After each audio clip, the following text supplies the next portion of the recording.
fear is always one of three things.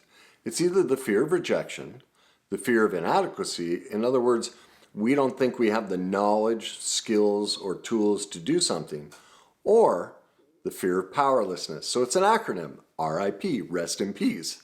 Now, when you know how to navigate rejection, inadequacy, and powerlessness, you can put a stop to fear. And that's exactly what I'm going to show you how to do today. Welcome back. In today's video, that's what we're going to tackle. Fear. Let's face it, fear runs everybody's life, and it shouldn't. You know, the fear response is normal in all of us. We want to have that. It protects us, but in general, our life experience isn't something we should be so fearful of. Yet, most of us are stuck in depression, anxiety, relationship fears, rejection fears, and all of these different fears, COVID fears, you name it.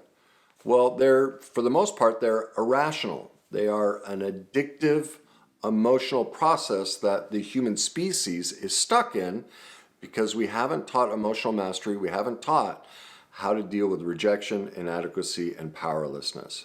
So let's get started. Rejection, the first piece of this, the fear triangle. The thing to recognize with rejection is at no time, under any circumstance, does anyone ever reject us. It's not possible. Think about it. All the other person ever did was decide they wanted something different.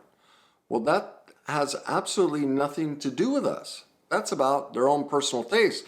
Let me ask you, when you go out to dinner with your spouse or best friend and they order pizza and you order a calzone, is that a rejection of you? Well, of course not. It's just that they like pizza and you want a calzone. Well, maybe they decided they wanted blonde or brunette or tall or short or Latin or whatever it may be, you know? Now, let's face it, we all tend to blame our partner as to why the relationship ended, is they didn't meet some need or want, but that's just a deflection. It's not even truth. That's a way to pass off responsibility for admitting, I want something different. That's about me. Like, we just don't want to take ownership of ourselves and our choices. Now, think of it. Why would we do that? Why would we put the blame on you as there's something deficient in you, that you liked calzones and I wanted pizza and so therefore I have to divorce you? Well, what does that really mean? The person so-called rejecting you is also afraid of rejection. And so instead of just owning that they love pizza, they don't want you to know that because they don't want you to feel rejected. So now they make your calzones the problem.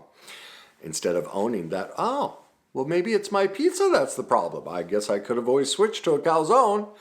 Now, it seems like a silly reference, but that's what I want you to turn it into. Look at all of your relationships and why they ended, or the current relationship you're in now, and you're feeling rejected. Your partner's not rejecting you. They're making other choices, choices that, at least in this moment, work for them. Now, the deeper reason as to why we struggle with this is we just haven't taught how to nurture ourselves and love ourselves and develop, self-esteem within ourselves. Now, at the end here, I'm going to give you some tips and tools on all of these of where you can find deeper resources and solutions to conquer rejection, inadequacy, and powerlessness. But for the time being, let's move on to inadequacy. Inadequacy of all the fears is one of the easiest to conquer. Because remember, it's just we're lacking the knowledge, skills, and tools. So what does that mean? It means we need to go learn. We need to develop the knowledge. Now, knowledge on its own is wonderful. It changes the way we feel. That's what people don't realize. One of the greatest ways to get out of depression is to learn something. Learning creates one of the most dramatic emotional shifts within us, positive shifts. Just the act of learning new information makes us feel better. Now, to conquer fear, it's not enough to learn new information. We have to practice it. We have to develop skills, all right? And so you're going to learn how to use this model that I'm teaching you, but it's going to take practice. Well, you're honing those skills until what does it become eventually? A tool. That's why I always use that phrase in all of my videos, knowledge, skills, and tools, because that's the process we go through to mastering something.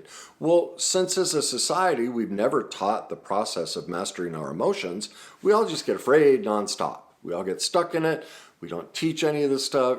I've talked about that many times in all my videos. So we're just lacking knowledge that then needs to be practiced so a skill can be developed. And once it becomes a skill, it switches into a tool. Now we don't even need to think. We just pick up the hammer and use it. Just boom, oh, this is going. They're choosing a calzone. I'm not rejected, it's just a calzone. Boom, it's now a tool. It never even phases that, oh, okay, so you chose somebody else. Huh, interesting. Knock yourself out. Hope it goes well. We just need to develop the knowledge, skill, and tool. Finally, we move to powerlessness. Now, this is the most in-depth and the most complicated and requires the most work. It's also the most prevalent. Powerlessness comes from the inability to say no. It also comes from what's called giving ourselves away, so-called being nice and doing things for others. We give so much of ourselves that we make ourselves powerless. And finally, we focus on what we can't control versus what we can control. So in the first step, how do we stop giving ourselves away? Well, that and saying no basically go hand in hand, all right? Usually people that are giving themselves away and trying to be nice and get people to love them are not, or like them or do things for them, are also incapable of saying no. And so this fear comes up of, do you see, what would they might, if they're afraid to stop giving of themselves or afraid to say no, what else are they feeling? Probably a fear of rejection, right? Oh my God, I can't say no, or I can't stop giving myself away, or no one's ever going to spend time with me or love me or like me. And so they're then also inadequate. They don't have the knowledge, skills, or tools to work through their inability to say no and stop giving themselves away. Do you see how they're all interrelated? Fear is always this emotional prism of three deeply held feelings that, that require emotional mastery for us to conquer. All right? So when we can't say no, when we give ourselves away, that usually kicks us into then focusing on what we can't control. Well, think of relationships. What do we tend to do? Especially like if you look at my narcissism posts, people will tell me nonstop about the narcissist, always about the narcissist. And they'll ask me questions. Well, what if they do this, Kenny? What should I do? Or mine did this. What does this say about them? Like they just want to know everything about them and figure them out. Well, do you see what they're focusing on? What they can't control. We can't control other people. We can't, in general, can't figure other people out and why they do that. And the more we do that, we are choosing to induce our own fear. At that point, we are rejecting ourselves. That's what people don't get. When you get in the toxic relationships, what hurts people the most is that they end up rejecting themselves. That's when they're the most depleted, the most angry, the most frustrated, and they don't see it. Like when I comment back or try and point it, they don't want to admit that, oh, wait a minute, this toxicity has now gotten so bad that the other person is no longer the problem. The problem is now me, because like I will try and shift the conversation to get them to focus on what they control, to get them to start saying no, to stop giving themselves away, to start loving themselves and working on their self-esteem, to give them adequacy, knowledge, skills, and tools. They don't want to hear it. They just want to keep telling me the story of what a jerk this other person is. That's when I know that somebody's toxicity level has gotten so severe that now, and that's just heartbreaking, now they are stuck in rejecting themselves. The other person, the narcissist or the toxic partner, isn't even doing it anymore. Now they're the perpetrator of their own fear, of their own pain. And they're so detached from it, they can't see it. And so that's to keep an eye out for in your own life. If you are constantly thinking about or telling or ruminating on this other person, at that point you are now rejecting yourself. You are setting up your own fear. Yes, we want to process. There's a period of that with any, grief type dynamic.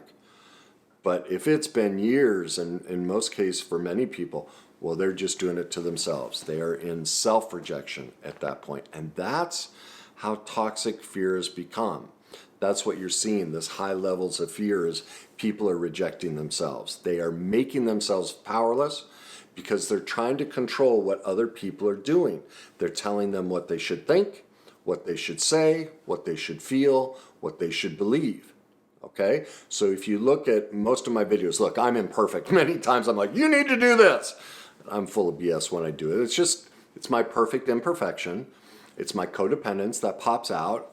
But when I'm at my best in my videos, you'll hear me say, this is my suggestion.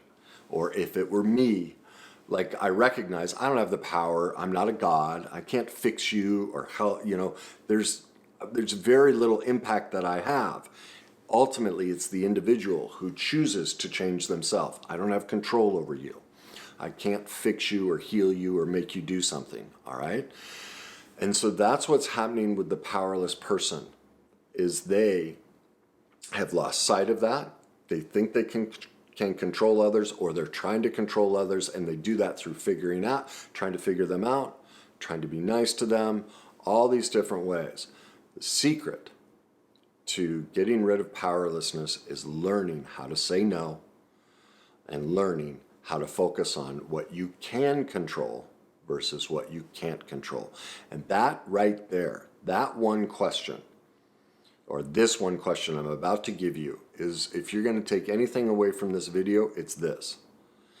As much as possible throughout every minute of the day, if you struggle with fear, anxiety, or depression, or relationship struggles, ask yourself nonstop, put this as a screensaver on all your devices. What can I control? When you operate from that place, your fear level, that's like the biggest driver of people's fears, is they're thinking about work situations, political situations, relationship situations, kid situations, all of these things. And they're focusing on what they can't control in the dynamic versus, wait a minute, that's about them. Can I do anything? No, those are their choices. What choices do I have? Well, I can choose if I want to be around this. I can choose, it's always switch back. I can choose if I'm going to comment on this post and make it all about the other person, or am I going to own my part in it? Like, I'm going to watch which video? One that celebrates my victimhood or one that challenges my victimhood? Like, these are the little choices. I can control that. That's what we need to focus on, okay?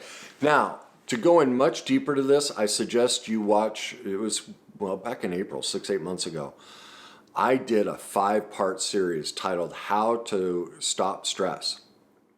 Go to my fear or stress playlist. It'll be under both of those. And look for the 5 video series on how to stop stress. I walk you through specifically each area of this. How to conquer rejection, how to conquer inadequacy and powerlessness, and so you can get rid of the fear in your life and make it rest in peace. Finally, if you want to start the process of learning emotional mastery so you can really conquer this, go to my website, www.thegreatnessyou.com. I have now released my Your Journey to Emotional Mastery Masterclass. I give it away for free now. It is the basics, the beginning step to develop emotional mastery. It should be taught in every school. We should all know this. It should be a common thing that everybody does, and that's why I made it free from this point forward, is it's so essential to living life. I was like, why am I charging for it? This is just a basic life skill people have to have. So those would be my 2 suggestions for you if you want to go deeper.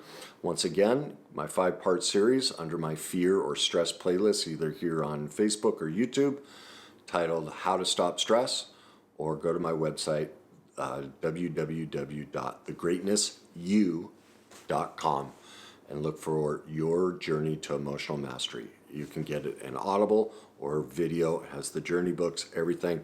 That will give you the basics to start developing the emotional mastery so you can make your fear rest in peace. If you think this video will help somebody, please share it. Leave me your comments, and as always, just enjoy the journey.